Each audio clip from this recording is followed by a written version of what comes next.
जैम्बी एक ज़ेब्रा था जो ज़ेब्रा वैली में रहता था। वो एक ऊर्जावान और एक सपने देखने वाला था। लेकिन जैम्बी का एक विशेष सपना था, अपने वैली और घर से परे दुनिया का पता लगाना था। जैम्बी अपने सपने को सच करने के लिए एक दिन निकल पड़ने का फैसला किया। उसने अपने झुंड को अलविदा कहा और वादा किया कि वो जल्दी वापस आएगा। और वो निकल पड़ा। जैम्बी की यात्रा आसान नहीं थी। उसने कई चुनौतियों का सामना किया। खतरनाक नदियों को पार करना, जंगली जीवों से बचना, भोजन पानी की तलाश करना। लेकिन जैम्बी ने हार नहीं मानी। उसका दृढ़ संकल्प अटूट था और उसका सपना आगे बढ़ाता था। यात्रा के दौरान जैम्बी ने कई अलग अलग जीवों से दोस्ती की।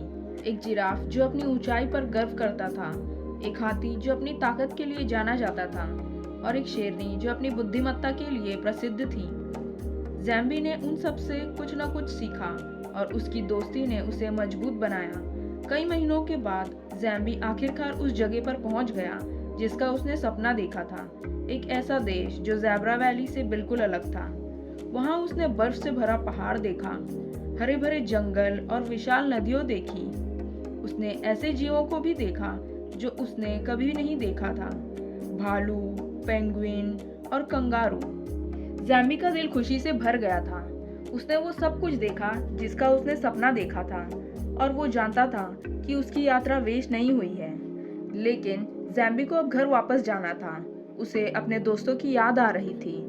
जैम्बी एक लंबा सफर तय कर ज़ेब्रा वैली लौट आया। उसके झुंड ने उसे गर्माजोशी से स्वागत किया और वो अपने दोस्तों को देखकर बहुत खुश हुआ।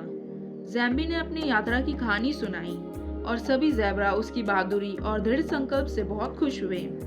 जैम्बी ने उन्हें सिखाया कि सपने देखना बहुत ज़रूरी है और उन सपनों को पूरा करना भी बहुत ज़रूरी है। जैम्बी एक नायक बन गया और उसकी कहानी आज भी ज़ेब्रा वैली में सुनाई जाती है। जैम्बी ने साबित कर दिया कि कोई भी जीव, चाहे वो कितना भी छोटा या साधारण क्यों ना हो, एक बड़ा सपना देख सकता है और उसे सच भी कर सकता है।